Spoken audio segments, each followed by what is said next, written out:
It's a special day. Today we have Marcus Roberts with the Felix Project. Marcus, the moment I met you, I thought, oh God, this guy's got such an infectious energy, so giving, so creative. Thank you. Everyone I know who knows you, they can't put it into words. You see them twitching, they're like, yeah, there's something about this guy. And I want to know what we're going to move on to talking about the Felix Project, which is London's leading food redistribution charity, set up in 2016, and it's achieving remarkable things. But we're starting with you. Thank you, Arthur. Marcus, where did you get your drive from? This ridiculously infectious care and presence. I'm just really grateful to be a part of the Felix Project and do what I do. It's such a real blessing to be able to do something with your life that's making a real, genuine difference to people out there in the world. It's very satisfying for yourself as well. It's known by going to work every day and the action you take is really helping people. The Felix Project is such an amazing charity, and since I joined it as a volunteer, just not long after it started, has really genuinely changed my life, given me lots of pleasure, lots of joy, and just make you feel like you're on the right path in life and you're really doing something with your time that's really making an impact out there. Put us in your world. Day to day must be so different for you. Give us a flavor of the moments that you're like, oh my God, I want more. This is incredible. Yeah, so I'm a relationship manager here at the Felix Project, which is very varied. I look after some celebrities. I help with some major donors. I help get new corporate partners involved. I help get people volunteer. It's a really varied role. One of the coolest partners I'm working with at the moment is a company called Los Mochis and a guy called Marcus Veslav. I was with him in Soho House about 4 years ago. We had a conversation about the Felix Project. He said he loves the sound about the charity and wants to really get involved and help out. It was just as he was launching Los Mochis, and he's saying to me, Marcus, how much does it cost per meal? So I spoke to the team, find out the cost per meal. He came up with this amazing idea to give 1 meal to the charity for every single meal sold at his restaurant. And since that's been going, this year he recently gave us a big, massive check, which has brought the total of meals donated to 1 million. So over the last 4 years, Los Mochis in Notting Hill, they've got a new one in the City of London. I've given 1 million meals to the Felix Project, which I think is incredible. And it's such nice having partners like that, where it's ingrained in the whole business. So every time you go to the restaurant and buy a meal, he's giving a meal to charity. I think just we need more partners like that. Wow, and really moving the needle. And no wonder you have such a relationship-driven role, because that's just such a big part of you. And we'll dive into where that comes from. But looking at who are some of the suppliers that Felix work with, or maybe there are some celebrities that have just been fantastic over the years. Well, we're saying about suppliers being fantastic over the years. The first one that comes to my mind is Ocado. Ocado is such a fantastic company. They've really got behind the Felix Project. Their staff volunteer, they give them money, they help with vans, and we get so much good food from Ocado. Because it's such a big company and on a mass scale like that, we get loads of surplus from them because they know more ahead of time what's not going to sell. They're a really good partner, all-round partner, Ocado. Amazon, amazing. We had lots of food from Amazon Fresh, and we've had their teams come and volunteered. And in Multibank, Felix's Multibank, we partner with Amazon. They give us loads of essential items, which we can give for free to families that really need them, like toilet roll, toothpaste, and it's really making a massive difference in people's lives. Have there been some really satisfying wins for you? So we've worked really well with Melissa Hemsley, who's been one of our natural ambassadors for the charity. She's been volunteering since we first started. She volunteers some Christmas Eves and goes and gets surplus food from Fortnum and Mason. We go around and give it to a few homeless charities. She's helped with different events. She speaks about us on TV, and she's really helped raise awareness for the Felix Project because she's such a big, well-known foodie. She's such a good person to get behind us, and she's really connected us to lots of different places and brought new people into volunteer, new supporters, new media attention. Yeah, Melissa's been like a real godsend to the charity, really. Amazing, so many people involved. And in terms of where Felix wants to go from here, what are the challenges? Is there a certain type of food that you need more of? Is the bulk of it fresh produce? Yeah, so we're really proud to say that 50% of the food we send out to the charities that we work with is fruit and vegetables. We really pride ourselves to try and give them an adequate amount of fresh fruit and vegetables, because that's what you need for a healthy diet. So we get all different, we get bread, we get milk, we get meat, but we're really happy when we get an abundance of vegetables and fruit, and even good quality meat. We know that's going out to people, and that's really benefiting their lives, their well-being, their mental health, their physical health. Just having that fresh food is full of nutrition and just the nutrients they need to survive and live a good life, really. How does it work? So you get all this food into these warehouses. Where does it end up going? You also make meals now. You've got the kitchen? Yeah, good Tell us question. about After the food comes into the depots, Yeah. lots of the suppliers deliver the food directly to us, so like Ocado, Amazon Fresh, because they've got the haulage transport, they can just bring it to us, which saves us costs. Sometimes we go and get food from other places like Costco and different companies, and then once the food is there, it comes into the depot, and then it gets sorted out by our team of volunteers and staff on the ground. They get a pick list. Each charity has a list of certain foods that they like and certain foods they don't like. To give you an example, any Muslim-based charities, we do not give them any pork. So we try and give the communities the food that's right for them, that's going to really benefit them, and they're going to eat it. So we're very careful to make sure the right food goes to the right people. So once the food comes in, each volunteer gets a pick list of what the charity wants. They go around the fridge and the chiller. They take one of each item, pull it on the trolley until it's 6 trays high. And that's full of the different, could be bread, could be tomatoes, could be eggs, could be milk, could be cheese, some meat, vegetables. It's really varied, but each one is exactly right for the needs of that charity in that community. That gets sorted out. Then later on in the day, one of the drivers will come in, they take that pallet, put it in the van, and I think they do about 3 or 4 drops on each route, and they go and deliver that food to the community. It could be a mosque, could be a primary school, could be a church, and it's a community organisation. It's all different places we go. So we never give food directly to people, just to the community organisations. And volunteering is a big part of... We're powered by volunteers. We couldn't do what we do without volunteers. I think we had over 13,000 people volunteer for us in 2004. Extraordinary. People must come to you with personal stories about how much the charity has helped their family or them. Put us in that room in those moments.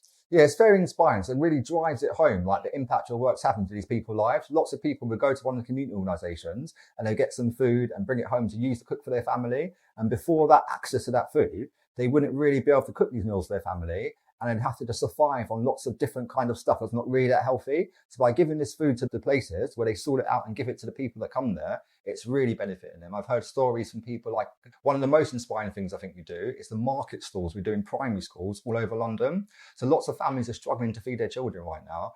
There's over 1 million families in the UK that said they found it hard to feed their children over the last 12 months, which is really powerful and really drives home like how bad it is. And so by giving the food to the primary schools, it's really helping the parents get that fresh food, take it home and feed their children. We've had so many happy stories from people coming back and telling us it's really made a difference. And we do it in such a nice way. So it's like a market stall, and we talk about sustainability, the environment, and we say to the parents, by coming to the Felix market stall and taking some of the food, then you're helping the environment. It's stopping it going to waste, stopping greenhouse gas, really making a difference, but it's also helping them. They're not thinking about poverty, not thinking they're taking it because they need to kind of thing.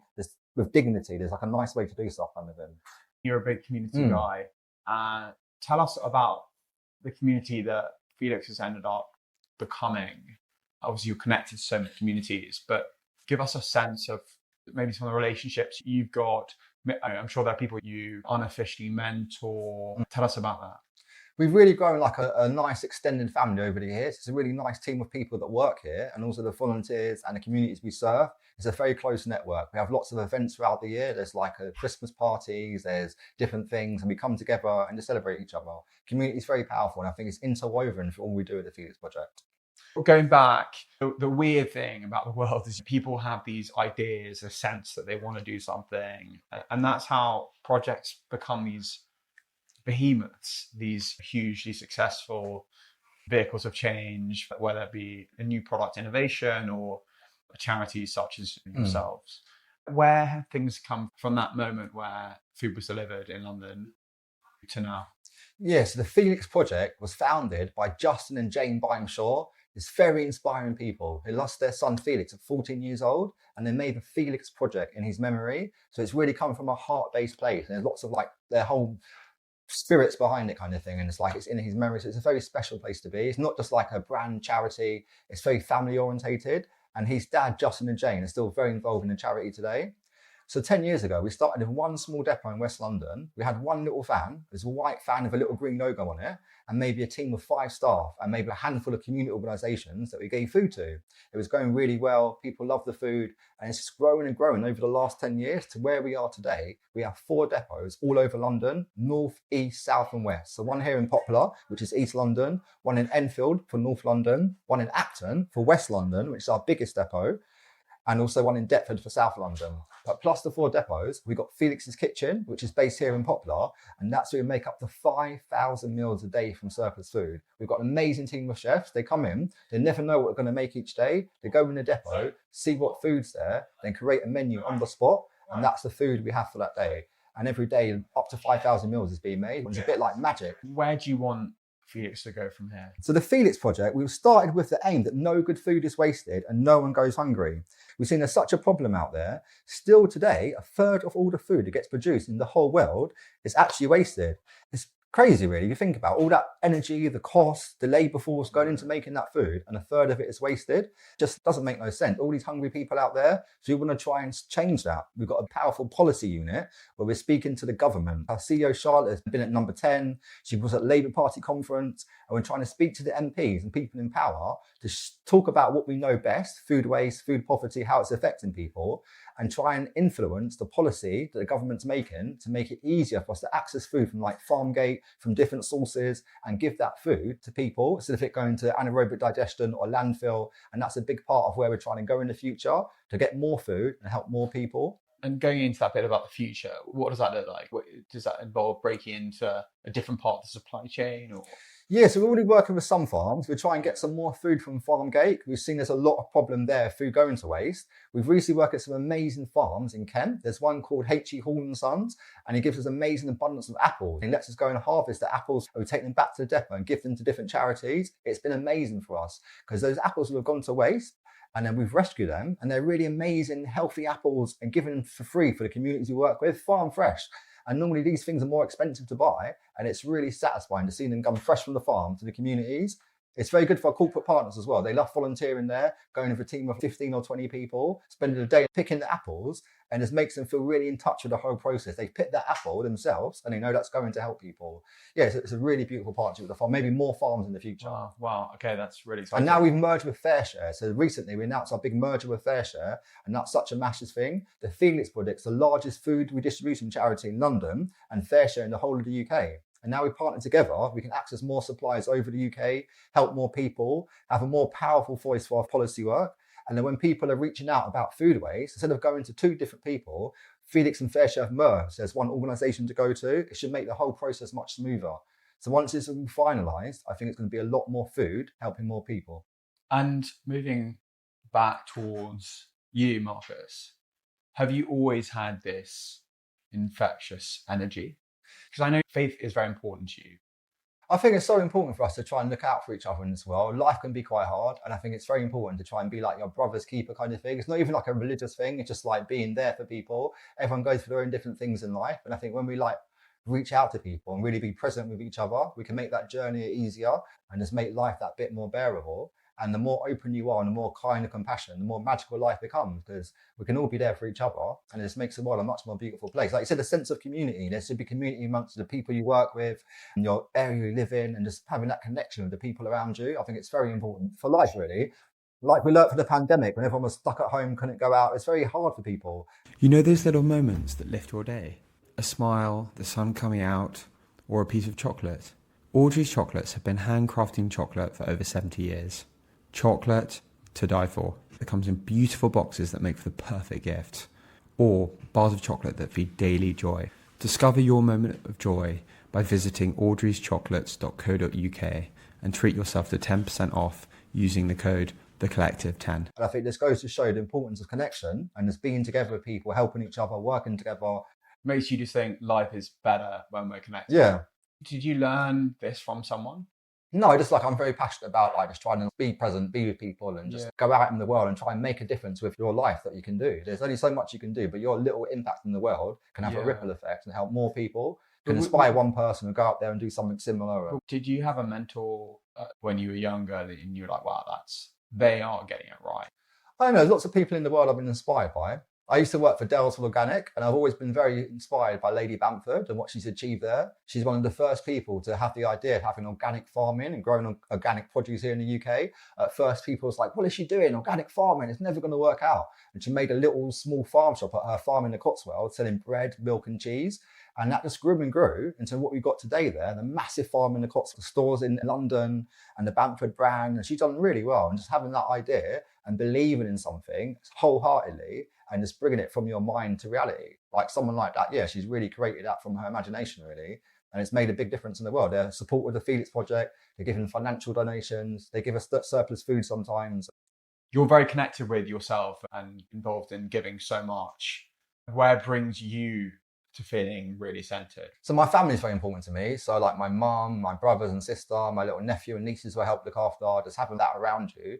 And it makes you realize what's really important in life, having that nice, strong network around you. But yeah, just grateful for my life, really, how it's turned out and what I'm able to do. Even having my role as relationship manager here at the Felix Project is a magical blessing. It's like massive. Like I love what I do. It's such a real privilege to be able to do that. When the days you might not be feeling great, something's happening in your personal life that's difficult, how do you go from jumping from the negative voices to, no, I'm going to go get this? That's a really good question, because every day can be a bit different. But I just think it's so important, the stories you tell yourself and what like you're saying to yourself throughout the day kind of thing. We've all got our own internal dialogue, and sometimes something can happen and you can have this negative voice saying, oh, that's not good, like blah, blah, but you can't let that overtake you and you have to focus on the good. And it may sound like really silly, but it's hearing that positive voice and it's giving you that confidence, that encouragement, and like believing in yourself is so important. And it changes everything. It changes like your energy, how you feel. And you've got to try and just keep that going. You swing into bringing this positive voice and that kind of ideology. You kind of have to big yourself up in life and just believe in what you're doing. And like when you wake up and just be like, yeah, just know what you're doing is the right thing. What to you are 3 key messages? You touched on one, this positive voice, being your own sponsor. Are there any others that you feel are key to people being connected and empowered by themselves? I think just got to really be grateful to be alive and be here on earth. We're not here forever, and it's a real blessing to be alive and have our journeys here on earth. And sometimes we can forget that and get caught up in the day-to-day stuff, the mundane, like rushing here and there. But sometimes just to pause and just be grateful to be here and be able to do what you do, really. Yeah. We're going to move to the quickfire questions. 3 things you get joy from. Giving back, trying to help other people. My family, being in my family and just being there for them and being there for each other. A mantra you want to embrace now would be? Just keep trying, never give up. There's always like something you can do. Maybe something doesn't work out, maybe something does work out, because eventually something will work out and it'll work out amazingly for you. One unusual thing that gives you pleasure? I like volunteering. Before I started work at the Future, I used to volunteer, and it was generally one of the highlights of my life. Just going out there, doing a volunteer shift, you go back home and you just feel really nice. It puts things in perspective and connected to the community. A favourite book, film or artist that isn't obvious? I like some horror fiction like Dean Koontz, Stephen King, read some James Patterson. Fantastic. You can have one thing added to your bucket list today. What would it be? I try and do a big challenge event for the Felix Project every few years. I'd done one like 6 years ago with Ben Elliott from Quintessentially and raised 38,000. We cycled across Europe, which was amazing. Did another one a few years ago from depot to depot for the Felix Project, raised 24,000. Then last year I'd done one called Ride London. It's 100 miles from London to Essex and back again. It was really hard. I had such a long time doing it, but I raised 36,000. So I was super proud about that. Yeah. So you don't have to look far to see the real superheroes. Yeah, so I would like to do something like that again one day. I'd like to either climb Mount Kilimanjaro, and my big goal every year has been a bit more, is to get it to 50,000. It just makes me feel really good in my heart. Yeah, I've got lots of supportive friends that get behind me. But Marcus, these numbers are just unimaginable. I mean, I get such a thrill from it when I look like one of those Just Giving pages. You keep seeing it going up, and there's the energy of people getting behind you. Could be a £5, could be £1, but that message of encouragement and the support is really beautiful. I think that's quite an important theme here as well, because yes, you've worked on building some of the most incredible relationships to getting a huge amount of food to Felix, but also a key message from what you're saying is actually it's the small things that really add up. Thank you so much for being here today, Thank you, Arthur. Giving us your time. And if anyone's got any questions, they can reach out. Thank you, Arthur. And just what people can get in touch. They can volunteer, can't they? They can donate. We're powered by volunteers. Like I said, last year in 2024, we had around 13,000 people come and volunteer at the Felix Project. We've got our 4 depots, Felix's Kitchen. We love people to volunteer. If somebody does want to volunteer, please look on our website, www.thefelixproject.com. feelixproject.org and get involved. You can apply to be a volunteer, register on the system. You can do 1 day a week. You can do 1 day a month. You can do 1 day a year. It's completely up to you. There's no restrictions. You haven't got to sign up for a certain amount of time or a certain number of shifts. One of the amazing things about the Felix Project, you can just come in and do 1 day a month and even 2, whatever works for you. So we try and make it fit around your lifestyle and your schedule. So yeah, so please come and volunteer. Help us get more good food to people that need it all over London. And dollar. People can donate. Yes, you can donate. They can press as well. that button. So the main things we need at the Felix Project is funding to help us get more food to people, more food and more volunteers. So Marcus, what's this? I'm really happy to tell you about this, Arthur. This is the amazing work we're doing. These 4 young guys, they're our trainee apprentice chefs. They're with us for 12 months and they work with Toto, who's our chef trainer. They've had some amazing experiences. They've worked at Spring Restaurant. They've done stuff with the Hilton. They even met the Queen recently at a special event in Canary Wharf with the Eden Project. There's a picture there somewhere. And that's them when they was there meeting the Queen. They made a special cake. Very special. Yeah, very special. And they're just really inspiring guys. They come here, they had a lot of knowledge about cooking, about kitchens and how it all works. And they've learned so many new skills. They've developed confidence, learned to get their way around the kitchen. And just that work experience they've got is priceless. To go to the Hilton and work, to go to Spring Restaurant and work. It's really helped them to grow and develop to become future amazing chefs. And here we have Toto, who is teaching young apprentices to be chefs at the Felix Project. Apparently the man's me. Tell us about you, maybe what you're doing here at Felix. Absolutely. I joined Felix last October and we're now running a kitchen employability program. So it's an apprenticeship scheme. So it's a government funded program where we hired on a London minimum wage, full-time contract, 4 young adults.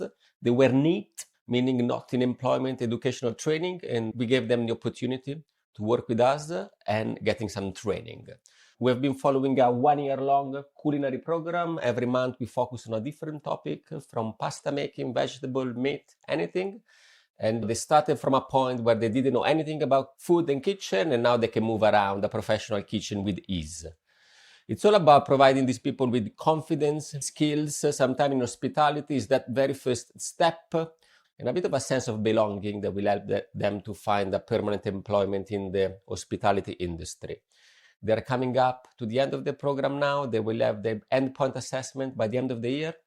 And of course, part of my job will be helping them in finding a permanent employment in the industry. So we've been working with different partners of the Felix Project, like the Hilton Foundation, the Spring Restaurants, different catering company we've been working with throughout the year, with the hope that comes the end of the contract in January, they will have a permanent position in the hospitality industry. It's been an incredible journey for me and for them and for Felix as a whole. We've never done employability at this level, at this scale in the kitchen. And again, it's been incredible when you really see the impact you have in changing people's lives. It just really adds an incredible amount of value of what Felix already does. Father Neil, how did you come here? How did I come? About 7 years ago. We connected with the Felix. I'm a vicar in East London. We run a food share project. And nowadays, Felix is one of our biggest supporters. So we get mainly our fresh fruit and veg, meat, dairy products, eggs from Felix. Wow. How did you hear about the charity? It was by chance. I was paging one evening in the Evening Standard, and there was an advert about Felix in there.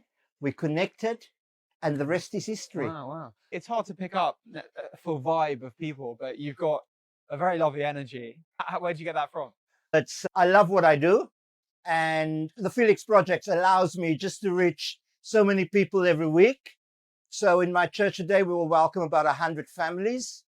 We say Thursday is a new Sunday because we actually get more people through the door on a Thursday than on a Sunday. And the catalyst of that all is food. Yeah, but the ripple effects of the whole thing is more than food. And I imagine you've got lots of people who have come to your church who now volunteer, perhaps? I have a team of about 20 volunteers. Really? But we haven't grown on a Sunday. And that's really good because what we do on a Thursday is not to get more people in church on a Sunday.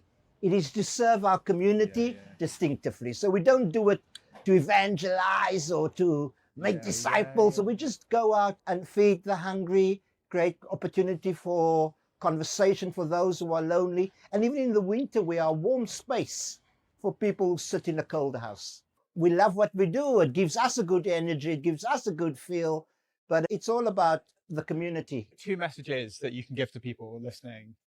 It's amazing how around food, we gather around food, but the ripple effects is greater. So friendships are being created, people who are lonely, people who are elderly. And for some people on a Thursday, the only other part of the week, they're going to have real human contact. In a world where we're on screens, we do everything AI and we tap. So yeah, it's about the human contact that is at the heart of what we do. Really moving. Thanks so much.